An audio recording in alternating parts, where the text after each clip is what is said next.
During the recent conflicts in the Middle East, the United States Air Force ran into a problem they weren't prepared for: low-cost, one-way attack drones.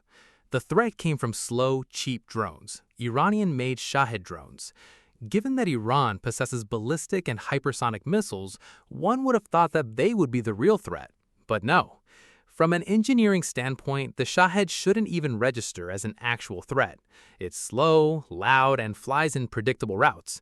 And technologically, it's nowhere near the level of a fifth-generation fighter jet. But that was never the point.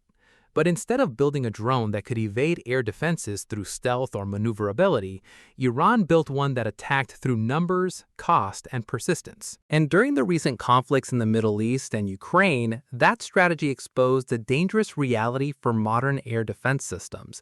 Because every time a Shahed drone is launched, it forces the launch of a multi-million-dollar interceptor missile, which is bad for war economics. And surprisingly, these drones are also somewhat stealthy, though nowhere near an F-35 or a B-2, but through a combination of clever designs and deployment tactics that make it far harder to detect and intercept than most people realize, and certainly more than some countries are willing to admit.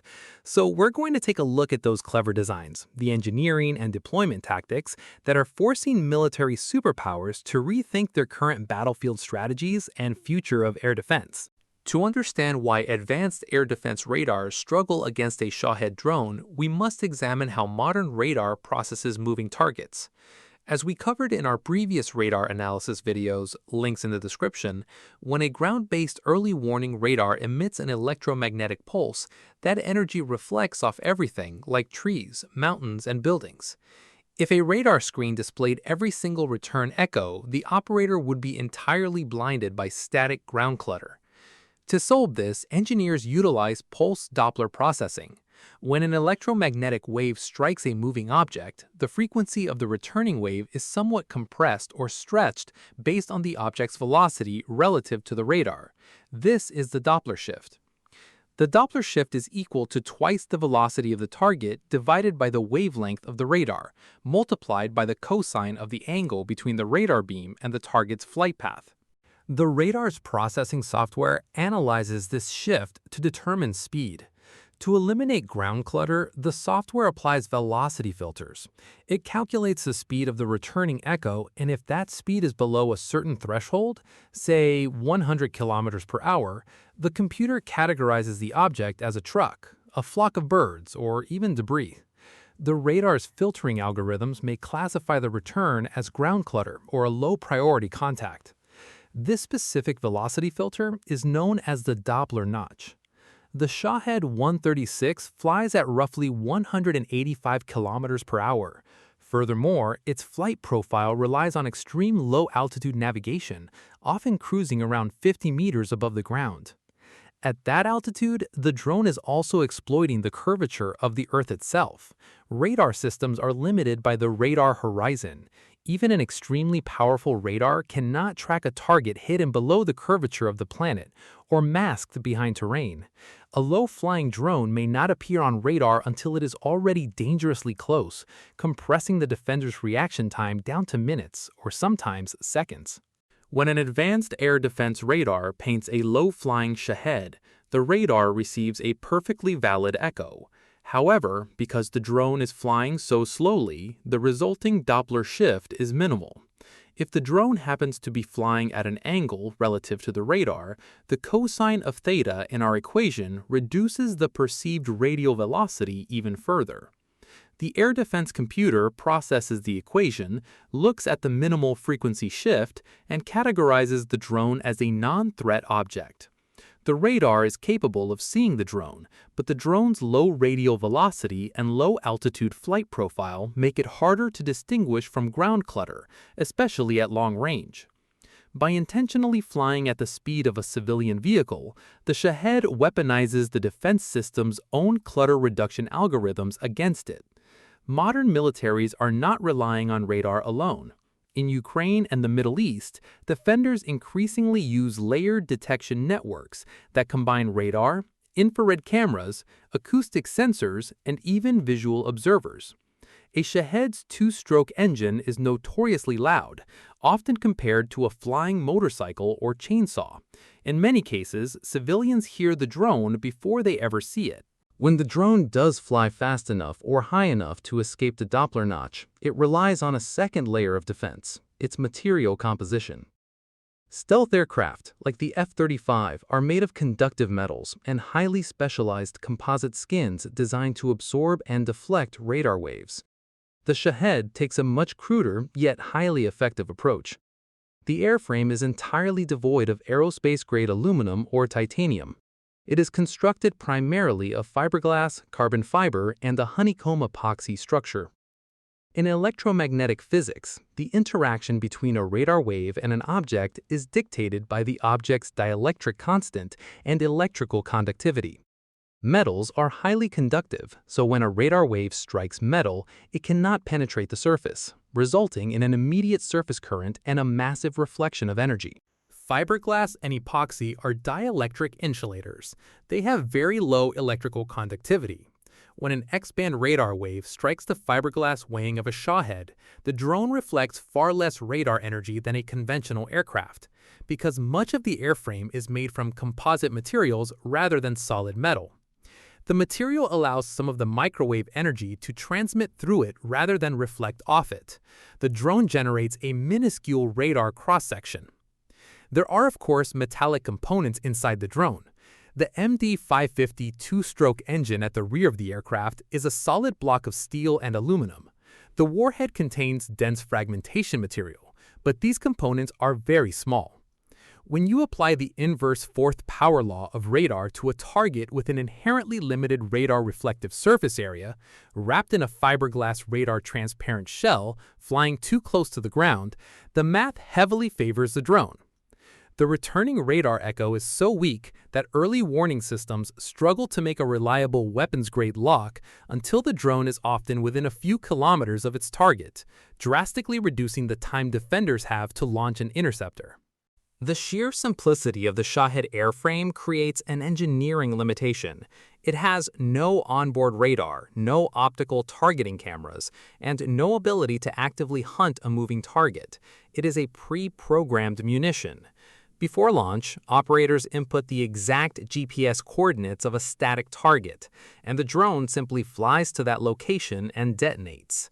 This reliance on global navigation satellite systems like GPS or the Russian GLONSS makes it easy to defend against the drones. GNSS satellites orbit the Earth at an altitude of roughly 20,000 kilometers. By the time their navigation signals reach the surface of the Earth, they are incredibly weak, operating at a power level of roughly 20 watts.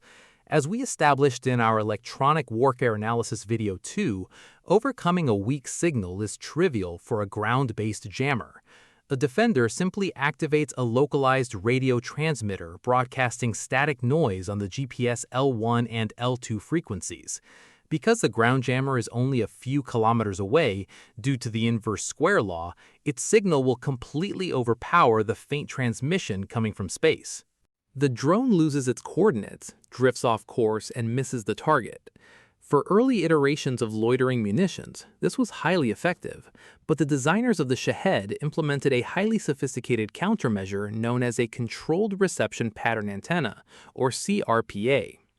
A CRPA system does not rely on a single GPS antenna. It uses an array of multiple separate antenna elements arranged in a specific geometric pattern on the top of the drone. When the drone flies into a jammed environment, the high-powered jamming signal reaches the antenna array. However, because the individual antenna elements are spaced a few inches apart, the jamming wave hits one element a fraction of a nanosecond before it hits the next element. The drone's onboard processor measures this microscopic phase difference.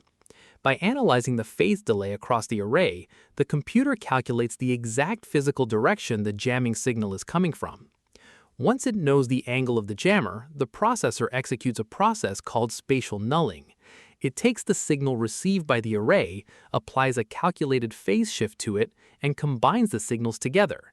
This creates perfect destructive interference specifically in the direction of the ground jammer. The antenna is able to blind itself to that exact vector so that the system can significantly suppress the jamming signal, while the array continues to listen to the faint GPS signals arriving vertically from space. By integrating a CRPA, a drone built from lawnmower parts and fiberglass can successfully navigate through the most heavily contested electronic warfare environments on the planet. More advanced variants also appear to use inertial navigation systems as a backup. Even if satellite navigation is partially disrupted, the drone can continue flying using internal gyroscopes and accelerometers, though with reduced accuracy over long distances. If the Shahed evades Doppler notch, survives a radar tracking phase, and nullifies the electronic jamming, the final layer of air defense is kinetic. You have to shoot it down. But interception is not a simple one-for-one exchange. Air defense systems are designed around limited tracking channels, finite missile loadouts, and engagement timelines measured in seconds. When multiple targets arrive simultaneously, the system is forced to prioritize threats, assign interceptors, and constantly reallocate radar and fire control resources. Even before the economic imbalance becomes relevant, saturation alone begins to degrade the effectiveness of the defense network. And this is where the true lethality of the Shahed becomes obvious. The threat isn't rooted in aerodynamics or stealth, it's rooted in attrition and economics. A Shahed is made of commercial off-the-shelf components. The microchips are identical to the ones in household appliances. Consequently, the unit cost is estimated to be somewhere between $20,000 and $50,000. Now looking at the systems designed to shoot it down. A single interceptor from a NASAMS battery costs roughly $1.2 million. A single PAC-3 missile from a Patriot battery costs about $4 million. When an adversary launches a swarm of 20 Shaheds, the offensive strike costs roughly $1 million. To ensure the safety of the target, the defender has to launch 20 advanced interceptor missiles, expending between $24 million and $80 million in a matter of minutes. A Mach 4 kinetic interceptor, guided by an active phased array radar, will absolutely shatter a fiberglass drone. But building a Patriot missile requires aerospace-grade titanium, volatile solid propellant chemistry, and months of precision engineering. The global supply chain can only produce a few hundred of them a year. Meanwhile, a factory using civilian supply chains can crank out thousands of Shaheds. If a defender achieves a 100% intercept rate, destroying every single drone before it reaches its target, they still lose the engagement. They are trading irreplaceable multi-million-dollar interceptors for mass-produced two-stroke engines. Eventually, the defense network just runs out of missiles, and when the stocks are empty, the multi-billion-dollar radar systems are completely defenseless. The Shahed challenges the philosophy that military dominance belongs to whoever has the fastest, most complex tools.